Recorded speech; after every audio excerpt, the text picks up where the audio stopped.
অন্তর্বর্তীকালীন সরকার জনগণের প্রত্যাশা পূরণের পাশাপাশি দেশের স্থিতিশীলতা ফেরাতে সক্ষম হবে বলে আশা বিভিন্ন রাজনৈতিক দলের নেতাদের। তারা বলছেন, অবাধ, সুষ্ঠু ও নিরপেক্ষ নির্বাচনের মাধ্যমে জনগণের প্রতিনিধি দিয়ে দেশ পরিচালনা হবে। রিপোর্ট সৈয়দ আব্দুল মুহিতের।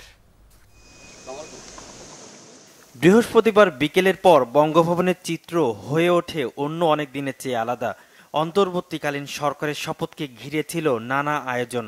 নিরাপত্তার চাদরে মোড়ানো শপথ অনুষ্ঠানে বৃহস্পতিবার সন্ধ্যা থেকে আসতে থাকেন আমন্ত্রিত প্রায় 1200 অতিথি। যোগ দেন বিএনপি, জামাত, জাতীয় পার্টি সহ বিভিন্ন রাজনৈতিক দল, সুশীল সমাজের প্রতিনিধিরা। তবে ছিলেন না আওয়ামী লীগ ও 14 দলের কেউই। শপথ অনুষ্ঠানে যোগ দেন যুক্তরাষ্ট্র, জাপান, ভারত সহ ঢাকায় বিভিন্ন দেশের রাষ্ট্রদূত ও হাইকমিশনার। শপথ অনুষ্ঠান শেষে অন্তর্বর্তীকালীন সরকারের কাছে বিভিন্ন রাজনৈতিক দলের প্রত্যাশা ব্যক্ত করেন যে বাংলাদেশের মানুষের নির্বাচিত সরকার হতে হবে এবং যারা জনগণের কাছে দায়বদ্ধ থাকবে, এটা অত্যন্ত গুরুত্বপূর্ণ। এবং আমি নিশ্চিত এই ইন্টারিয়াম গভর্নমেন্ট সেই কাজটা সফলভাবে করবে। স্বৈরতান্ত্রিক ফ্যাসিবাদী সরকারের পতন হয়, এই পতনের মধ্য দিয়ে একটা সম্ভাবনা তৈরি হয়েছে। এই সম্ভাবনাকে কাজে লাগানোর জন্য আজকের যে উদ্যোগ নেওয়া হয়েছে এটা অভূতপূর্ব। বাংলাদেশ যেন স্থিতিশীলতা ফিরে আছে, অগ্রগতির দিকে এগোয়, নানান সমস্যা যেন কাটিয়ে একটি সুন্দর ভবিষ্যতের দিকে তারা যায়।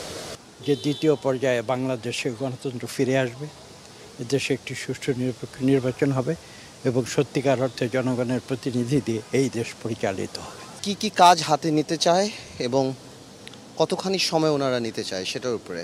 দেখেন, আমরা পলিটিক্স করি, আমরা গণতন্ত্র যত তাড়াতাড়ি ফিরে আসবে আমরা মানুষের কথা বলতে পারবো, মানুষের কাছে যেতে পারবো। Commitment I think they will have, কারণ তারা তো সুখেই চলে আসলো। To come to this place they did not work as much as they should have done. কাজে এই সুযোগটা ভালোভাবে ইউটিলাইজ করার জন্য তারা কাজ করবে বলে আমার মনে হয়। শুধু আবেগ দিয়ে এটা করলে হবে না, বিকজ এই যে এত রক্তদান, এত ত্যাগ তিতিক্ষার পরে ইমিডিয়েট রিয়াকশন কিন্তু চতুর্দিকে লুটপাট হচ্ছে, আগুন লাগানো হচ্ছে, মানুষ মারা যাচ্ছে, কোনো কন্ট্রোল নাই, পুলিশ ডিউটি করছে না, সিভিল বিউরোক্রেসিতে অসন্তোষ ইত্যাদি। এইটাকে আপনাকে কন্ট্রোল করতে হবে।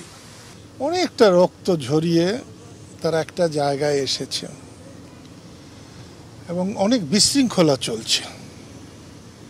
সেটা যদি ইউনূস সাহেব থামাতে পারেন তাহলে তার জন্য তার জীবনের একটা শ্রেষ্ঠ উপহার হবে। সংকট কাটিয়ে নির্বাচন চান অনেকে, তবে সুষ্ঠু নির্বাচনের স্বার্থে সময় দিতেও রাজি রাজনৈতিক দলগুলো। জনগণের যে প্রত্যাশাগুলো ছিল সেগুলোর যাতে সঠিকভাবে বাস্তবায়ন হয় এবং অতি দ্রুত যাতে একটি নির্বাচন ব্যবস্থাকে সম্পূর্ণরূপে ঢেলে সাজিয়ে একটি নিরপেক্ষ নির্বাচনের ব্যবস্থা অবিলম্বে এই সরকার করে নির্বাচিত জনপ্রতিনিধিদের হাতে ক্ষমতা হস্তান্তর করে, এটি থাকবে আমাদের প্রত্যাশা। Election commission, anti corruption commission আর পাবলিক সার্ভিস কমিশন, এগুলোকে এমনভাবে করতে হবে যেগুলো সত্যিকার অর্থে এগুলো ইন্ডিপেন্ডেন্টলি জনগণের স্বার্থে কাজ করে, কোনো ব্যক্তি স্বার্থে বা দলের স্বার্থে নয়। এটা আমরা চাই, এটা হওয়ার পরে নির্বাচন হলে ভালো হবে। মানে এখন হঠাৎ করে করলে আবার একই জিনিস আমরা হয়তো পুনরাবৃত্তি দেখতে পেতে পারি। আমরা মনে করি সময় দেওয়া উচিত। ডক্টর ইউনূসের কেপেবল নেতৃত্বের মাধ্যমে এবং এই যে আজকে এত সুন্দর একটা ইন্টারিম সরকার গঠন হয়েছে, যে interim cabinet board of advisers গঠন হয়েছে, ইনাদের মাধ্যমে আমরা অতি শীঘ্রই একটা সুন্দর, সফল, ফ্রি অ্যান্ড ফেয়ার নির্বাচন দেখতে পারবো। বর্তমান পরিস্থিতি কাটিয়ে উঠতে এখনই জোরালো পদক্ষেপের কথাও বলেন অনেকে। সৈয়দ আব্দুল মুহিত, বাংলাভিশন, ঢাকা।